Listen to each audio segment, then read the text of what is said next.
radical forces bent only on destruction. So here we can note that this is exactly as in the United States and in the larger global economy. We have a situation of militarized accumulation, a situation in which very powerful economic groups, which are then linked to and exercising political power, are vested in creating a global war economy. And really, the so-called war on terror, because that's a buzzword which doesn't tell us very much, just like the war on drugs before it and alongside it, is intended to legitimate endless war as a mechanism of making profits, as a mechanism of accumulation, as the basis now for this globalized war economy in which we live. The Pentagon has already declared that we are now engaged in a long war. And it defined a long war as a war which we're going to be experiencing for 50 to 80 years. And this is the Pentagon's declaration. So this, of course, is linked to the global economic crisis that we're experiencing right now, that you have this militarized global war economy as a response to stagnation in the productive economy, in a peace economy. And the powers that be then don't want and can't have peace. Because if you have peace, you can't accumulate through war. You can't have militarized accumulation.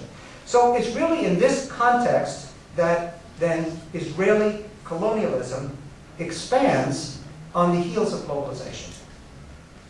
The Palestinians are pushed out of the Israeli economy, while the occupation then destroys the Palestinian economy in the occupied territory. 1993 was the year of closure. In that year, following that period of that closure, per capita GNP in the occupied territories plummets by 30%.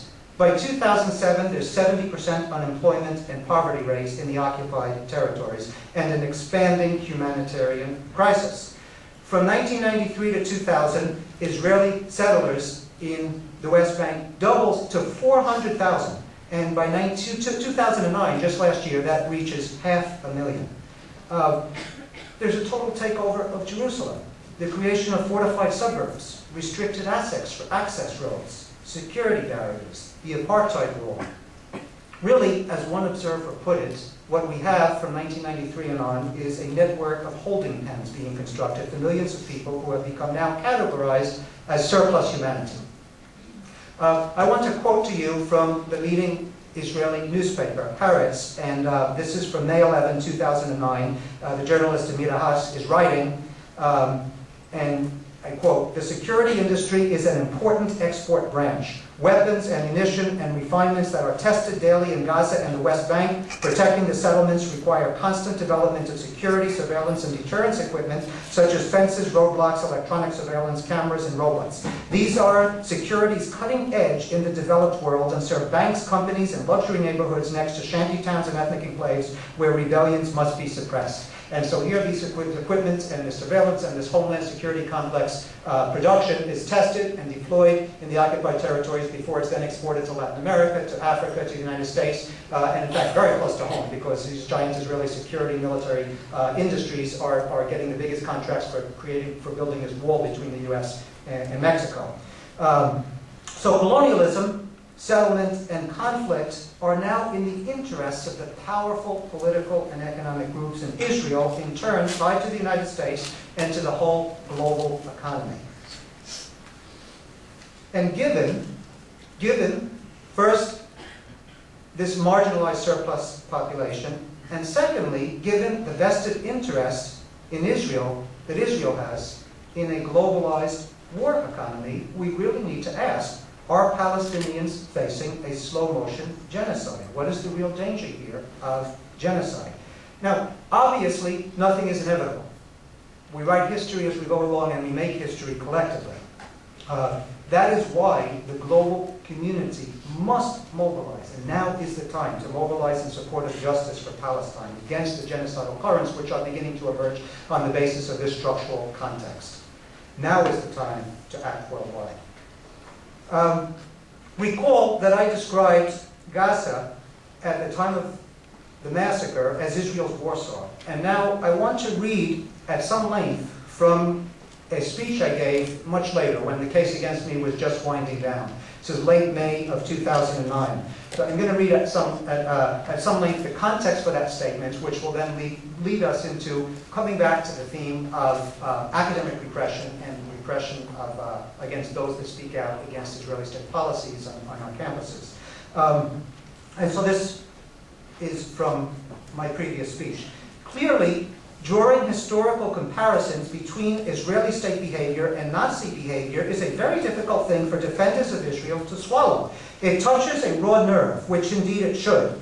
On the one hand, as one reader of the Los Angeles Times interview with me put it, if you do not like Nazi comparisons, then urge Israel not to commit Nazi-like atrocities, rather than condemn and ostracize those who make the comparisons. That is, one evokes Nazis to point to Nazi-like behavior. This much should be evident. In this regard, there is a definite parallel between the Warsaw Ghetto and Gaza. The Nazis undertook forced population transfer and then sealed off the ghetto, locking their victims in, controlling all movement, controlling what food, medical supplies, or anything else could go in or out, generating in this way a humanitarian crisis, disease and starvation, and responding with disproportionate force against the slightest sign of resistance from the ghetto. The Israelis have done the same thing in Gaza, in effect turning it into a concentration camp, a massive ghetto. As a result of the Israeli blockade of Gaza and the destruction of its food supply system, according to the United Nations, acute malnutrition in Gaza is on the same scale as the poorest nations in southern Sahara, with more than half of all Palestinian families eating only one meal a day. On the other hand, quite evidently, the comparison between Nazi atrocities against Jews in World War II and Israeli atrocities against Palestinians in the present is not intended to suggest that the latter replicates the former. The differences are numerous. No two historical events or processes are ever identical. Drawing analyses or comparisons between historical and contemporary events or processes is not intended to suggest that they are identical. Rather, such comparisons are a pedagogical tool meant to uncover patterns of human conduct, or better put, human misconduct, that may manifest themselves in a variety of historical circumstances, to identify what structural conditions may give rise to these forms of conduct, and to reflect on the past so that collective agents in the present may gain a greater understanding of the significance or meaning of such contemporary events that share similar characteristics with those of the past, and then hopefully to act upon that understanding. Zionists and defenders of the Israeli state take great offense at any analogy between the Nazis and Israeli state actions, in part because the Jewish Holocaust is used by the Israeli state and the Zionist political project as a mechanism of legitimation, so that to draw such analyses is to undermine Israel's legitimating discourse. It is crucial to point this out because that discourse has gradually come to legitimate current or proposed Israeli policies that demonstrate an ever more frightening similarity with other historical instances of genocide. In fact, what we are seeing at this time is pre-genocidal activity. The political party of Israel's foreign minister, Avigdor Lieberman, recently proposed a law to imprison for 3 years anyone who commemorates the Nakba. This proposal, coming from a party in Israel's governing coalition, should set off alarm bells that fascism is emerging. The proposed law amounts to criminalizing acts of memory, of collective identity, of cultural and of political expression.